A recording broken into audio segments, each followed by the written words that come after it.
Good morning, everyone, and welcome to B-Sides Las Vegas Breaking Ground.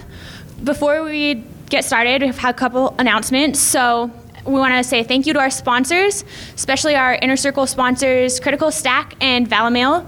We also want to thank our stellar sponsors, National Security Agency, Microsoft, and Robinhood. We have a lot of other sponsors and donors and volunteers, and without everyone's support, this would not be possible. So big thank you to everyone.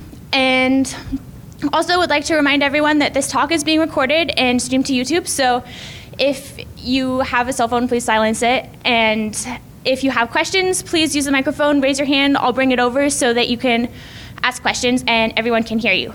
With that, let's get started. Welcome to Mike, and yeah. Thank you very much. All right, I'm Mike Rich. I'm going to talk to you about the Chaos Drive. So on the programs, it says the Loki Drive. This project's been kind of in development all through winter and spring. And when I put the proposal together, I called it the Loki Drive. But even a mild search for Loki and hacking leads you to a whole ton of projects. The earliest being in 1996, Frack magazine released the Loki project, Project Loki, which was ICMP tunneling. I didn't have anything to do with that, so I decided to leave that name alone. So I just renamed it the Chaos Drive. I really value you guys' time. There's a lot of tracks to go to. I appreciate you guys are here. But if you don't listen to the story how I got to the Chaos Drive, by all means, jump ahead to my Git repo and you can build your own today. There's a whole thing there, even an image you can plug into a Pocket Beagle and get it working right away. So without further ado, let's get on it. So what is the Chaos Drive? The Chaos Drive is basically Linux USB gadget enabled tomfoolery. Lets me do all kinds of stuff with USB drives. And why did I get here? So I'm a blue team lead professionally. It's what I do. And I love watching my processes and finding flaws in them. And so like all blue teams, people bring us things. Sometimes they bring us donuts. Sometimes they bring us USB drives from vendors, from their home, from their parking lots, wherever they find one. They bring it to us and say, hey, will you scan this for us? So we take it. We run it to our ultra mega secure disconnected system, and we scan it, and we come up with no malware. We're happy potato. We're moving on. And after we find that, we give it back to the user. He takes it, he plugs it into his machine, and everything's good. But what if, and here's the seed that germinated that let me build this thing, what if while it was moving from my scanning machine to my target machine, it actually changed the files and you didn't know that? And it changed them to malware, which leads us to this situation, which everyone knows what he says now. Say it with me. Don't. Right, all right. So we get malware on our target machines. So that's what led me to building the Chaos Drive, and I did. Before I go into what I did with Evil USB, I think I should talk about the history of Evil USB because this is a very interesting interface, all right? So there's a lot of stuff out there, kind of starting back in DC-18 with Adrian Crenshaw. He built the programmable HID human interface device USB dongle, right? And these are cool. What they do is you plug them into your computer, and it acts like a keyboard or a mouse. It sends a bunch of commands. Usually those commands ends up downloading an implant or compiling an implant while you're not watching right on your machine. And it works in that manner. And what's really cool about them is most HID devices are completely whitelisted on every machine, right? It's just accept by default. So there's not a lot of controls around HID. So that's a really cool device. He references himself to USB Hacksaw in his paper. There's not a lot of information about that thing out there, but there's a link there that you guys can track down if you want to read about it. And then the Rubber Ducky is the kind of professionally provided device now built by Hack5 I didn't see them out here this year, but you can definitely get them at the DEF CON vendor area in a couple days. So that led to that. The next Evil USB chapter that started was with Philip Polstra. He started a series of Evil USB talks starting in DC-20. And the first talk was basically USB impersonation. So I talked about how HID devices are all whitelisted, typically, or just allowed by default. But USB drives, flash drives, tend to be, in more secure areas, they tend to be like whitelisted. Like you have to have a specific device to, in order to plug it in and use the drive. He built the impersonation device there. You can impersonate any USB device if you can control the device descriptors, and that's what he built. And his work kind of foreshadows some of the problems I have with cross-platform work. But it was the beginning of a series of talks. Then he talked at DC-21 about a whole series of leave-behind low-power USB devices.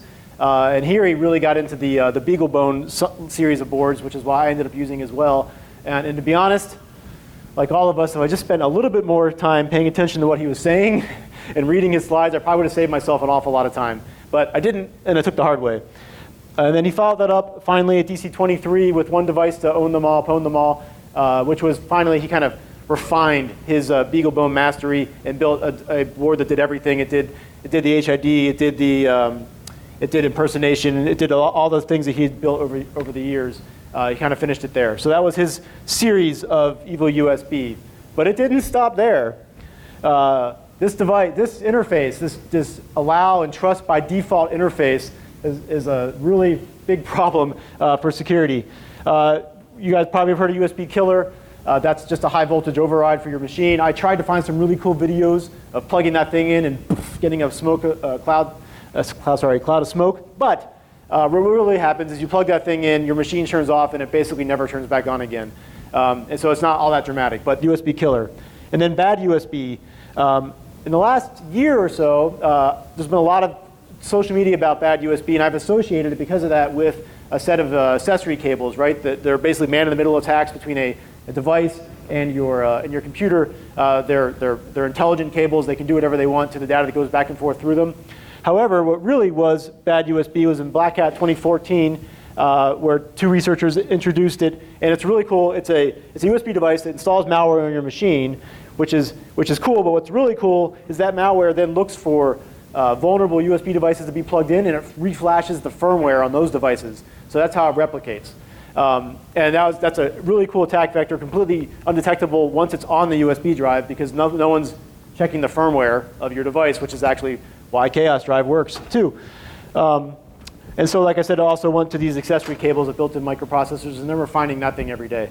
Then slightly less evil, in Black Hat Asia, the USB Armory was a device that was really put together for protection purposes more than attack. You can read their own words there. So this device provides developers and users with a reliable platform for building and executing personal security applications. So it didn't really have any attack vectors, but some of its functionality was very close to what I built here.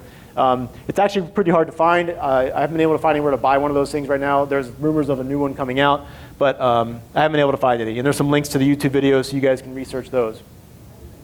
So why is Chaos Drive different from all of that? This great history of Evo USB, why did I come up with it? Why did I work on it? And why am I here today to talk?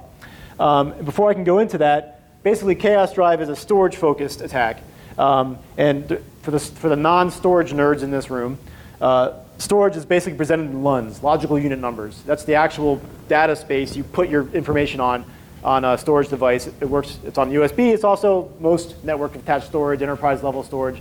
They use LUNs. So the Chaos Drive has two LUNs, secret and public. And I can change those LUNs whenever I want, and I can modify the data on those LUNs at will. And that's allowed me to do a lot of really interesting behavior, chaotic behavior as I call it, because the drive doesn't do what you expect it to do, which is just be your file storage. And so in true D&D nerd fashion, and I am a definitely D&D nerd. Come on, who else is in here D&D nerd? Who has got a D20 in their pocket right now? Anyone else? I got one back there. Yes. All right. Okay, so I am a true D&D nerd. So true D&D nerd, here are the chaotic aspects of my drive. Chaotic good, reveal. I actually really like this function. This function came about after I started working on it. What this really is by default, the drive presents a public LUN. And that's the LUN that anyone sees until a command file is placed in the right spot, and then switches to secret LUN. And the use case I like on this is, quite frankly, border inspection. Like I know you guys have all read in the news and seen everywhere that even in the US, US citizens coming through customs inspection border, they can do warrantless searches of your devices, right? So in this case, you plug this innocuous looking device in, they take it from you, they plug it in, they see your pictures of your vacation, your cats or whatever, and they give it back to you, they're fine. Now if that drive is encrypted and full of a lot of encrypted files, that raises suspicion. However, here they see kind of nothing out of it, the ordinary. And so they take it, they give it back to you, you go home, you plug it in, you put the command file in place. And what I mean by that is the way the Chaos Drive works, which you will see in the demos, is it waits till a certain file is placed at the root of the drive. And when it sees that file, then it flips the LUNs. So in this case, it flips to the secret LUN, and you have access to the data you didn't want anyone to see. So that's the reveal function. I call it chaotic good because it's kind of it's for your protection. Chaotic neutral were just basically utility functions I had to build into this thing to make it work. The first one's called squawk. It opens a TTY interface, a shell over the USB connection, so that way you can get into the drive and change it without needing any extra hardware. And then fail is just a system that if the drive fails too many times in a row without finishing its tasks, it'll default to squawk, so you can get in there and find out what the heck the matter with it. So just default functions. They don't really have any intrinsic evil or goodness. But now, the chaotic evil functions, the one that I really like about the chaos drive. The first up is alchemy, which lets you modify the contents of the LUN at will. That one's really interesting, and I'll show you a specific alchemy script I came up with when I get to my demos. Dupe is copying the contents of the public LUN. This is the I lent my drive to my friend use case, where the person takes it, they put a bunch of files on it, they move the files where they want to, then they delete them, they wipe them, they do whatever they want to those files, and give it back to you feeling secure that you can't see what they did, except while they were working, the drive made a copy of all their files and put it on the secret LUN, and you can go take a look at those at will. And the last one is Fickler. This is the actual use case that I started this whole thing, where it changes which LUN is presented depending on the number of times it's been plugged in. So those are my functions, and we're going to talk about them at length. But I got to talk about how I got here. How many of you guys are capture the flag folks? Anybody? You've done a few? Or any kind of difficult hacking problem. So you work on a problem for a long time, and it takes you a long time, and you do it, and then finally when you go talk about doing it, it's like, well, it looks like it's easy, okay? So it wasn't, all right? There was a lot of work to get to what you're going to see, and because I had to teach myself a lot. So first thing you have to do is finding a device that can be used as a USB gadget. There aren't a lot of them. So let's go through some common ones. So first up, your basic workstation. Can your basic workstation be used as a USB device? Kanye says, no. You cannot use your basic workstation as a USB device, gadget, with the exception if you get one of these boards like the Great FET that allows you to emulate between two computers. You have one computer set up as the controller for the Great FET, and the other computer thinks it's seeing a USB device on the other end.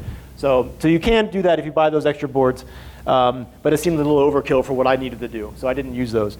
Which is probably good because the laptop makes a terrible USB drive. I mean, it really does. All right, your basic large form Raspberry Pi. Can you use this to be a USB gadget? Kanye says no. Actually, what he really says is trick question, and we'll go over that in a second.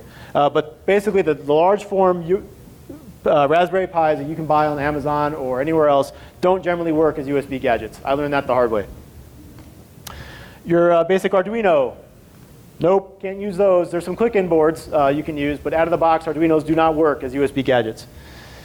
Finally, the Pocket Beagle and the Raspberry Pi Zero, do they work? Well, of course, I'm actually literally talking about them right here. So they do work, and they have the other really good features that they are fully powered from a USB port, and they're super small. Here's a Pocket Beagle right here, so you can see super small little devices. Are really good for prototyping, and you can even see yourself into building a USB device out of that thing. All right. It is confusing to find out which of these devices can be used. So if you want to learn, if you have a board you want to use, you need to figure out how to get there. And really, there's no other way but really digging into the specs of the given board. Specifically, this is the Pocket Beagle. This is the Octavo Systems chip functional diagram that the board runs. And basically, the Pocket Beagle is basically this chip on a breakout board. It's an amazing chip. It does all kinds of stuff. I barely touch the surface with this thing, but it works very well. And here's the key part right here. Down here, the USB 2.0 high-speed on-the-go plus physical ×2 nomenclature there. That's what you need. You need the high-speed on-the-go or on-the-go if you don't have the high-speed. That's what you're looking for in a chip. Now this is a breakout, the current Raspberry Pi specs that you found on Wikipedia. I know this is probably hard to read. I'm going to talk you guys through it. You don't have to read this per se. And we know the Pi Zero works as a chip, and you can see here, the reason why is because it uses this device here. This is a Broadcom 2835 chip. That's the communications chip it uses. And clicking around gets you to the Broadcom site, which takes you to the Synopsys site and tells you that it's a high-speed USB on-the-go controller. But not so fast, and here's where it gets tricky about the Raspberry Pi. All these other devices also use the 2835. And they don't work, with the exception of the Model A's. They don't work as USB gadget devices. And even worse, if you go through and you look at the 2837, the 2836, all of those are also chips that support USB on the go. But they do not work as on-the-go devices when built into the Raspberry Pi form factor, and that's because they put this hub between them, between the chip and your USB connector. That breaks the functionality. So it's very difficult, and you have to read the specs carefully before you purchase a board or any chip to see if it's going to work for your needs. But there's a lot of chips out there that support this. Not a lot of them come on proto boards already, but they are out there. All right. Okay, so now you've got a chip that works. To use a USB gadget, it's actually pretty straightforward. It's a Linux gadget. It's a Linux kernel object. It's a module you just load through modprobe. And if your Linux kernel is properly compiled with the options, then you can just download it, or you can use any one of these types of USB gadgets. There's Ethernet serial. There's the human interface device. I use a mass storage. You might have even more. The best way to find that is with this command right here, modprobe-l list, and grep for gadget, and you get a list of all the gadgets you can load through your modprobe. So that's the quickest way to find that. Now, options vary. Options for every module are quite specific and quite unique, and it can be difficult to figure out what they are. There's commands. If you Google it, you'll find commands you can run, but I've found that those commands are not universally applicable. I found the best way to figure out what your module can do is using some just basic CTF flare, capture the flag flare. You strings that knowledge object, sorry, the kernel object. You grep for parm equals. You get a nice list of all the parameters that you can use for any given module. It's the quickest way to do it. And you can see those module files are typically buried in your lib modules for your kernel, way down there. Where they are exactly on your distro may vary, but that's where they're at. And you can use the file command to find them. There's lots of ways to find where they are. But that's the best way to do it.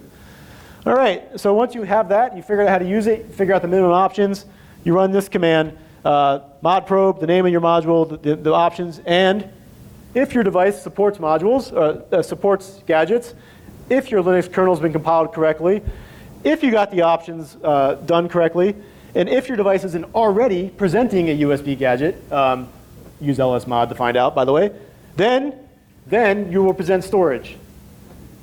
Maybe. That command is to remove it. Maybe, depending if your backing file is correct. So we got to talk about backing files now. So my first attempt to make a backing file came from the recipe found at that link there. These slides are all in my repo, by the way, or linked to the slides are on my repo, so you can get to them. And it's pretty simple. You make a file using the data duplicator, the DD device. Do you guys know there's like no accepted definition of what DD stands for? Like, it depends who you ask. It's a basic command of Linux, and no one knows what it actually is supposed to mean. Anyway, so use the DD command. You make a file of the appropriate size, and you run make.fs on it, and you'll get a backing file. And it will work. You use that as part of your command. You present the storage. Your computer will see it. It'll use it. And it'll work just great, unless you're on Windows, in which case Windows won't work. The first time I plugged my drive into a Windows machine, I got this down here. It says that my 100 megabyte test partition was not allocated. And so I was like, well, that's weird, because it worked on every other computer I tested it on. So then I went and I used Windows to format that thing, and I wrote to it. And then I took that file back to my Linux machine and plugged it in, and I saw the original files. So Windows and Linux were seeing different files in the same backing file. Basically, they put different file allocation tables in place. That was kind of trippy and interesting, but super unreliable. That's not going to work for you. And the reason why is right here. So this recipe generates a backing file with no partition table. And so Linux and Windows and Unix have no problems with that. Windows chokes on it. And so if you want to be cross-platform compatible, if you want to be able to use it, you have to build the partition file. And you do that with this. Basically, I'll summarize. You make a file again, data duplicator. You run fdisk on it to generate the partition table. Then you have to mount that thing as a loopback device. And then you format the loopback device. And eventually, you'll get a file with a partition table, and you'll get a fat formatted disk in place.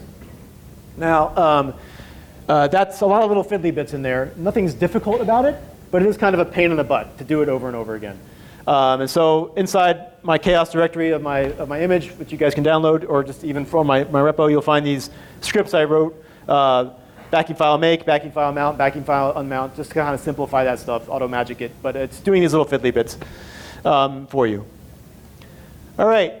Now I've got a device that works. I've got a presented gadget. I've got a backing file, the overlying operating system can use. I want to detect changes to the backing file. The way I intended Chaos Drive to work is it watches while the user is using the file, using the system, and when it sees changes to the storage, it will then take action. So I want to be able to detect those changes. Well, luckily, in Linux, a backing file is a file, and so you can use the iNotify suite of tools to do that, right? It's pretty straightforward.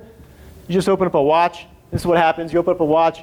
This is right now, this is iNotify watching the public backing file for my presented storage, and something's been written to it, so you get these modify commands, or modify signals. The only problem with this is it generates a lot of signals for every write. This is a single write here. I think it was a JPEG file. I don't remember exactly. But it generates a lot of noise, and I want to be able to do something after every modification, but that's too many. I can't process all those. I don't want to do that. I'm only on a little Pocket Beagle. It might slow things down.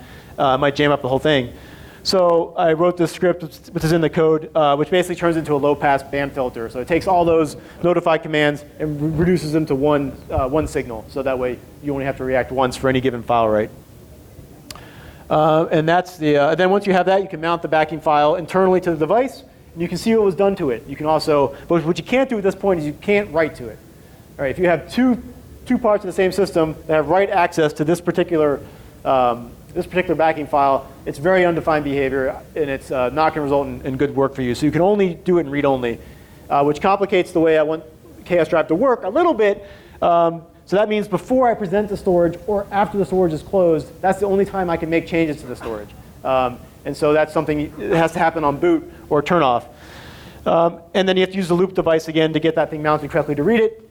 And that's why those commands are there, like I already mentioned, to help you with those fiddly bits and get that thing up and running. All right. So now I got to this point. My proof of concept script. I'm not really a bash coder, but I wanted to make sure that my idea was going to work just kind of in general. Pardon me. Did y'all get your NSA water bottles? I drank from this without washing it. I'm not sure that was a good idea.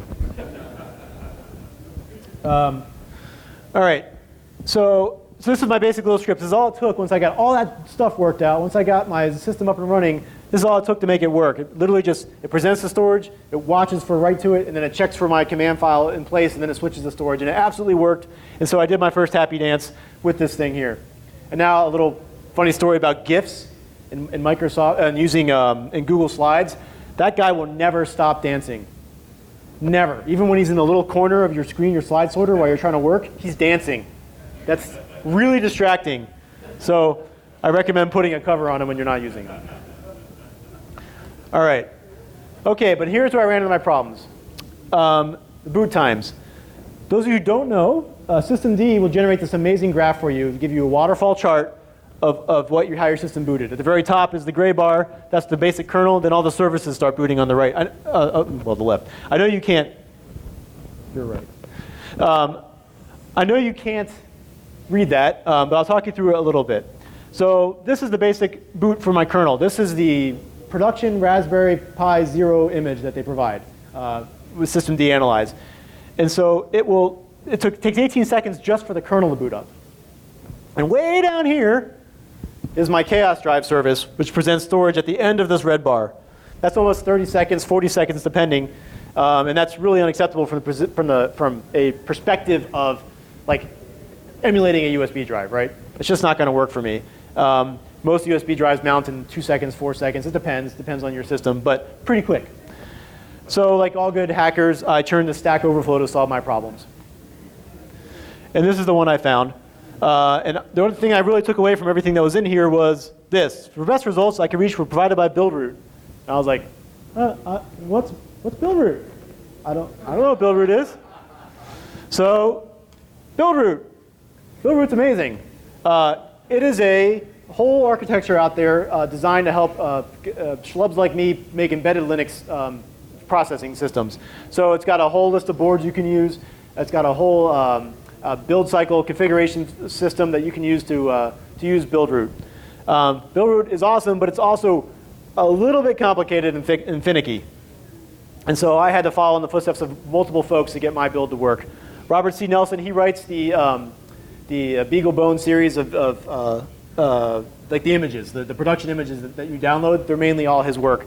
And so looking through his scripts and his configuration files was critical to my work. And then the Embedded Apprentice Linux Engineer project. These guys write great tutorials on how to use these systems. They put on classes, and specifically Thomas Petazzoni did a step-by-step walkthrough of using Buildroot on a Pocket Beagle. And without that work, I would never have been able to figure out how to make my Pocket Beagle work. Buildroot also prevents really interesting learning opportunities, such as patching Python by hand. So I have to admit I have a problem. I'm a Python 2 user. I'm sorry. I wrote my whole thing in Python 2. I can't seem to get away from it. And it really came back to bite me here because Python 2 compiled on GCC 8 doesn't work very well.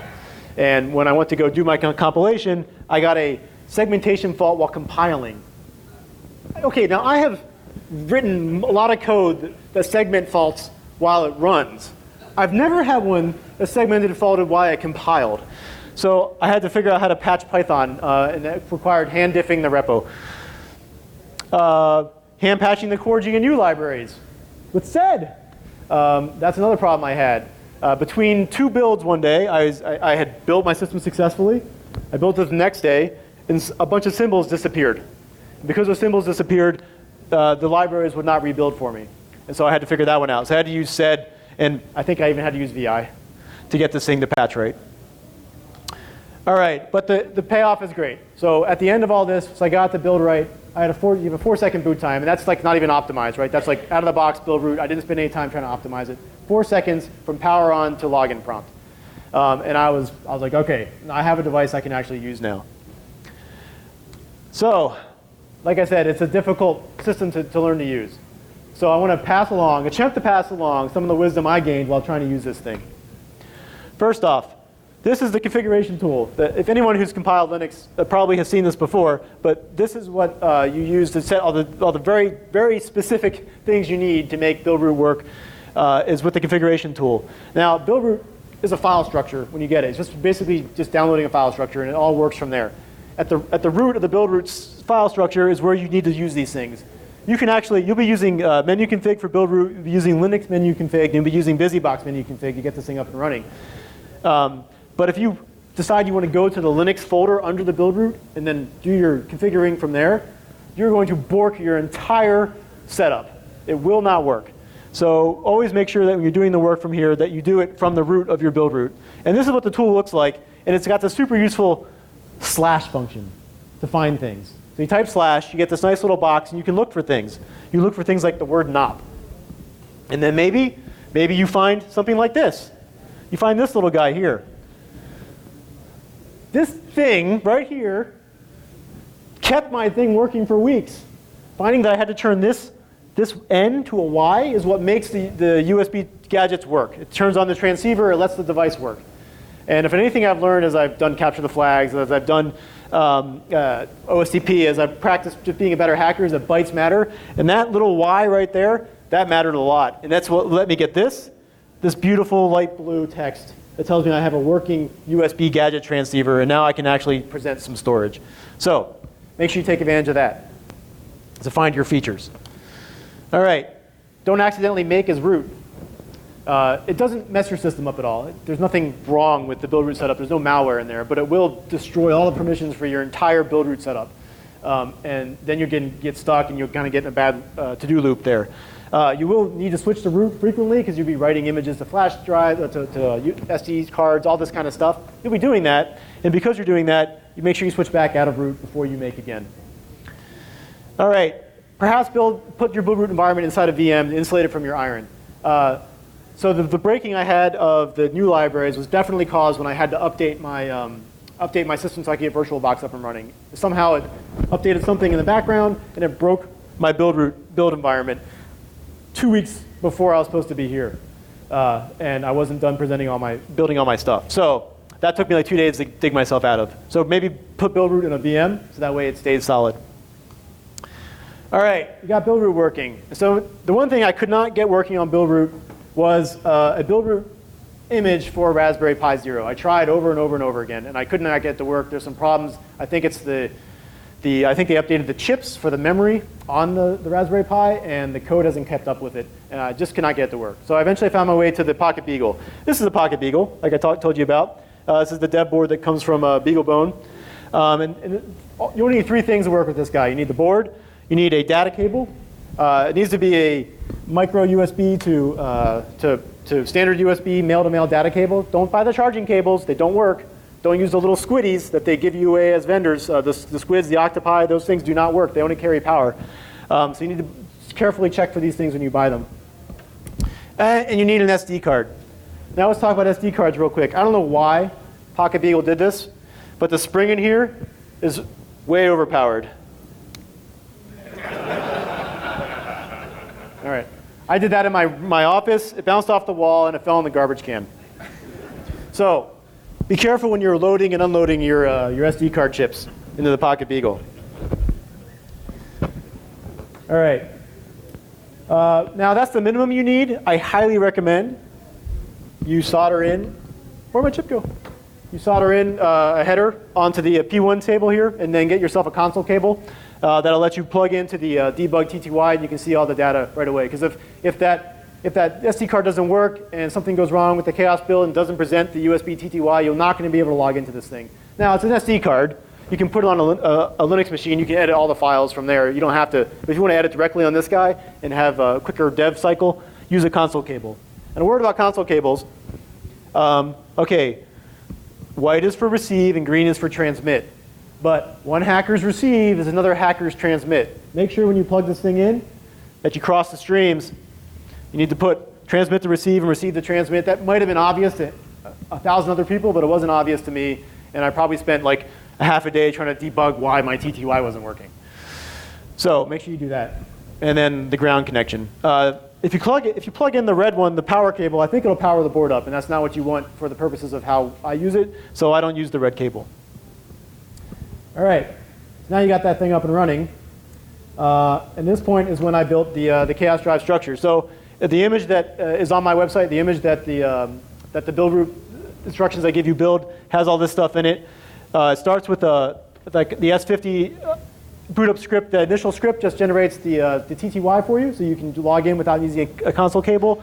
When you have to do that, you have to replace it with the S60 script, so that way it'll actually run as a Chaos Drive. There's a bunch of other stuff in here. I'll talk about this one real quick, fake NTP. So one of the big problems with the Pocket Beagle, the way I use it, it doesn't have a battery backup. It can't keep the time at all. And so every time it boots up, it thinks it's January 1st, 1970. That's not a problem in general. It does mess with your logs. So if you're going to check your logs, you're going to have lots of logging at January 1st, 1970. But it does mess with things. Sorry, let me go back. So it's not a problem in general because the hosts generally set the dates of modification when you use a USB drive. The only difficulty here is the Alchemy script that I wrote, which is designed to change the stuff on the file, on the backing structures per however you want, right? Maybe you have it insert some malware on a file it finds there after it's been scanned. Maybe you change the data on there specifically to edit it. As soon as it does that with Alchemy, it's going to stomp the dates from January 1st, 1970, which looks a little suspicious. So what fake NTP does is it opens the public backing file, and it looks for the newest file, and it mimics that date, right? So it's not correct, right? It doesn't know what time it is, but at least it doesn't look quite as annoying. So that's what fake NTP does. So you can check that script out. There's a bunch of other stuff in there. And then the config file, the Chaos Drive is fully, the Chaos Drive is fully configurable through a config file that's in there. It's fully commented, so hopefully you guys can use it without too much thought. There's also, should be a demo folder, which has the demo scripts you're going to see me run in a second. And that's the Chaos Drive config file. That's how you turn everything off and on. And there's no error checking and consistency checking in this thing. So if you don't build the config file correctly, it just won't work. So make sure you test it before you try and use it. The Chaos file itself, I tried to make it user-friendly. So it'll give you the options. The only verb I'm going to talk about is password. So I didn't want to have plain text passwords. You're going to see in a minute that when the Chaos Drive looks for the command file, you can set it to look for authorization also. So you can say, hey, look for this password in there. So the password command will let you generate an appropriate string to put into your config file so you can change the password easily. All right. Oh, it's last slide before demos. Oh my God, I'm ready to go here. So all right. Now, I have videos of my demos. because this isn't my first rodeo, and I've fought the demo demons before. But let's try it live. So not only am I going to try and do the demo live, I'm going to assemble my hardware live too. So that should be exciting for all of us. Let's see how this goes. All right, give me a minute.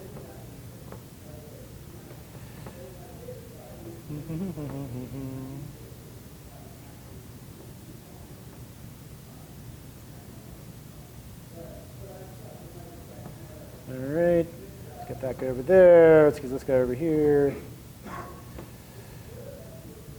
All right, let's put my SD card in without shooting it across the room. Get the console cable plugged in. And what do we have to do with console cables?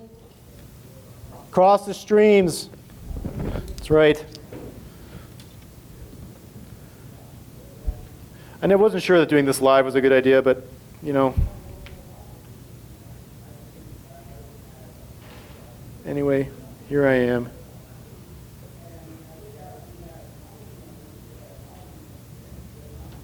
All right. First thing we're going to do is get our console up and running. I found a good way to find out what your console is searching your dev folders here, your device folders, and get a list, a time ordered list of them. So you can see those are my newest TTYs. Plug this guy in, give her a second, search again, and we got a new one there. So that's actually the same way I'm going to show you how you use Squawk here in a second. So once we get that guy up, we use the screen command. What you have to do is root.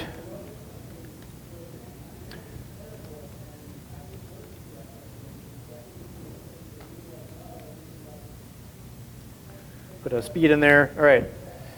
Nothing showing yet because there's nothing there. Okay, so every time you see a bunch of text scroll down this screen, that's the drive booting up. And then you're also going to see a bunch of other stuff come down there as well, and I'll talk about it as it happens. All right, so let's boot this thing up. And I think it boots up in a working mode, but we'll shut her down real quick so I can do this bit by bit. All right, so we plug this guy in. They don't give you much space to work up here. All right, there it goes.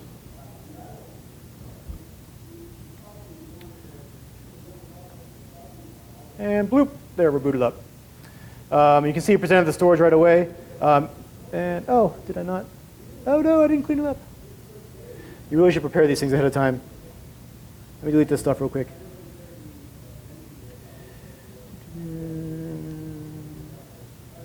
No, not that guy.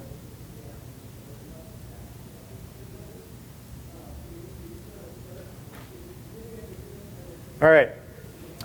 That means my secret drive is full of crap too. Oh well. Okay. Yeah. Well, it's for the demo. Okay. So so this is the basic setup here. It shows the public LUN. This is the drive working as a drive. Let me go in kind of order here. First, I'm going to show you Squawk. So first, I got to log into this guy on the terminal. We'll go to the chaos drive location. We will shut down the chaos drive. All right. All right. It doesn't actually pull the storage down. This little command will. All right. Okay. Now I'm going to start running my demo. So first thing I want to do is show you guys the Squawk mode, which isn't going to surprise you, but it's the way that the system starts up working from scratch. We run this thing in test mode. Before I do that, once again, I want to show you, just like I did before, we want to look in our devices so we can make sure we get the right device. And then we'll turn on Squawk. Turn on. All right. It is running. Oh, it didn't run. Well, that was unexpected. What happened there?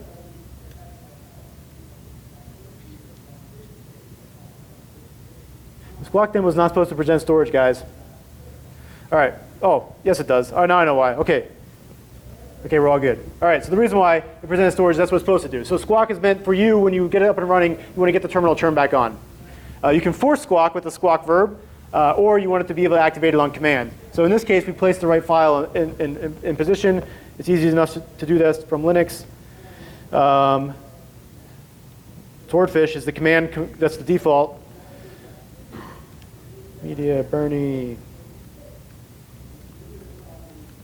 All right, there, that should do it. Oh, it should have done it. And this is why demo daemons suck. That is really strange. Hold on. I'll try one more time, then I'll go to the video.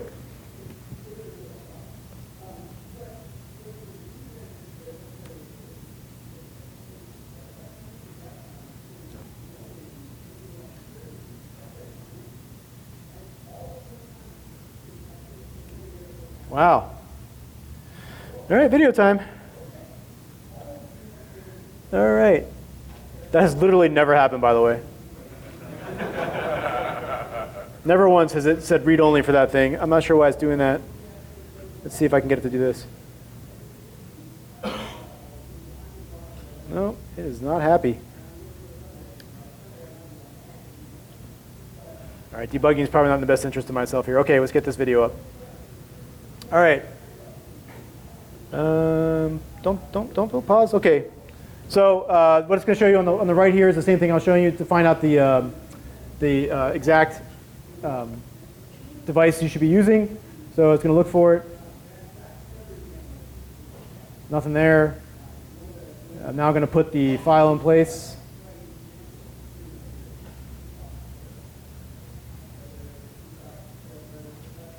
I love how even my videos show me unable to type the way I want to type. So look, it's the exact same thing you guys just saw me do. All right, so that file goes in place. You see it reads it. The drive sees it. It switches over. And it shows this new TTY up there at the top. That's coming from the USB connection itself.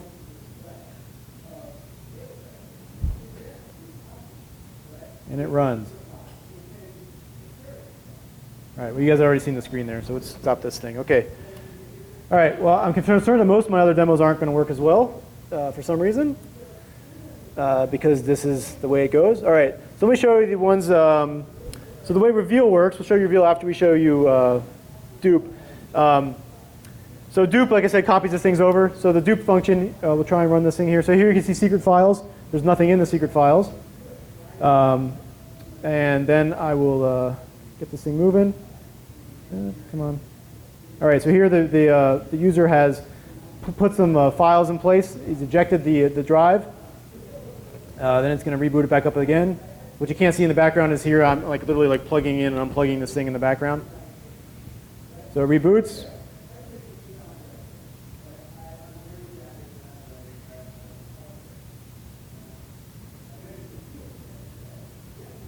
Drive opens. There's the private cat memes the guys put in there, and it's going to delete them. Let's skip ahead. You can delete them. I can't even click move to trash. So they're gone. And then later, you give it back to the person who owns the device. He puts the reveal command in place with the password Loki. It switches over to the secret LUN, and the secret LUN has the files in the dupe directory. They're all there that the guy tried to keep private from you to hide his cat memes. So that's reveal. It's way more impressive when I do it live. It really is. All right, we showed you Squawk. Fickler, I don't think I need to show it to you. It is exactly what I say it is. So you plug it in the first time, it shows you the public LUNs. You plug it in the second time, it switches to secret. It switches back and forth. You can set the frequency of switching at whatever level of count you want. That's what Fickler does. Now, what I do want to talk about last, in my last few minutes here, is alchemy. So I really wanted a generally applicable alchemy construct that would provide the most use possible for attacking a Windows box. And so what I came up with is when a Windows user puts their data on the file on the system and then plug it back in, alchemy goes through with a script I call badlink. It looks at the files, replaces each file with an appropriately linked file that has the same file name, and it hides the original files. And then when you click on the files, click on the links, then it'll open the original file that you wanted to, and it'll open whatever you want it to do, right? So that's actually a little bit tricky to do in Windows. There's a couple problems. One, Windows links do not use relative links, relative file paths. Everything has to be based off of the not relative. What's the opposite of relative, guys? Come on. Absolute. Thank you. The absolute file path. So there's that problem. The other problem is icons in Windows are actually kind of a pain in the ass. And getting them like organized correctly, you'll see when I replace the files with icons, it's really difficult to get the same icon in place. I haven't been able to really work that out. So what I had to do is what happens, the bad link actually calls a C script and the Visual Basic script. The Visual Basic script can work off of relative links all you want, and that way you can get whatever you want to work. You can hide your malware on the machine and get the script running. So let's run Alchemy real quick. All right, so here we see this is a virtual machine inside this box here. The user's going to copy those things on there. One is a cat picture, one is a sample PDF. Double clicks on it, it opens, you get a cat. Double clicks the PDF, you get a PDF. All right. And the user is going to eject it, because all users eject right away, right? And in the background, I'm unplugging and replugging the drive. It takes a second. It's more than just the reboot time. It's also, it's got to get through the VM hardware and all that kind of stuff. But here in a couple seconds, you'll see the system come back up again with the Alchemy script running.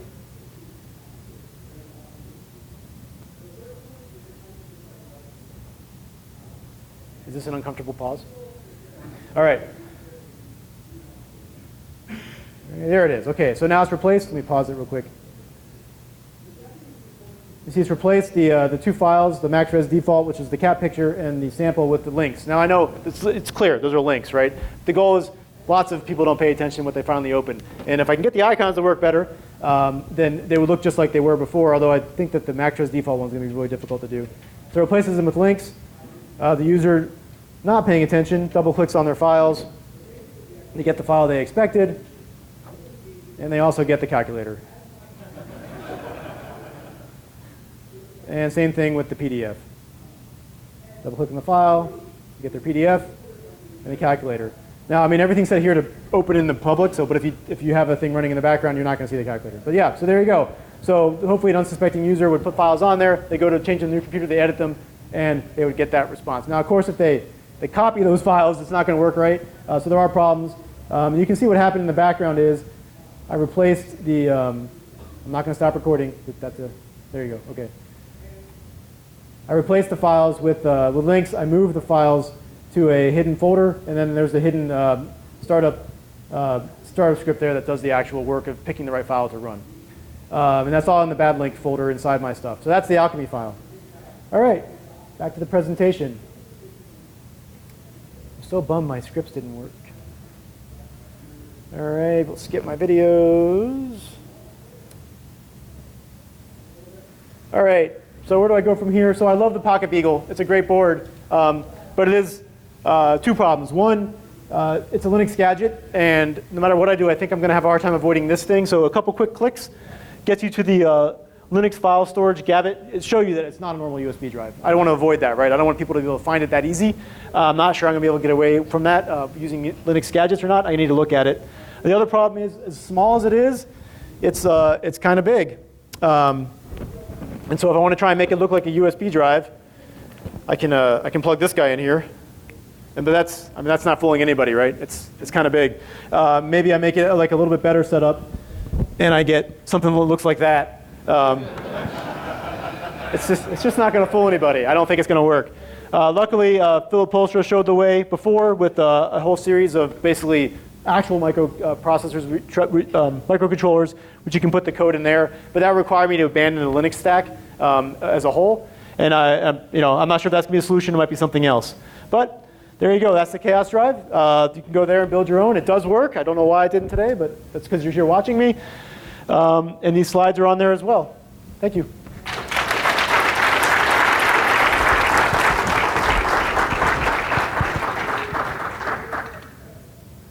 Questions? Anyone? No? Go ahead. I'll repeat. Yeah, go ahead. So, wait. She's coming. I got you. I was wondering if you had your eye on any particular hardware platform for a different form factor or sort of other use cases. Not yet. I really haven't gotten that far. In the investigation, yeah. That's why I saw what he worked on. I know he did it. He worked successfully in the past. I'll probably look at those. There are dev boards for those chips out there. But like I said, it's a complete rewrite. I got to go at the C level to get that to work. Are you working on anything to do multiple LUNs so you can have multiple secret containers? No, but it's basically trivial. You just have to change the options, right? You can set the LUNs separately with the option stream you put in there, and the options are fully configurable from the config file. I built that in. So. Any other questions? All right, thanks, guys. And girls.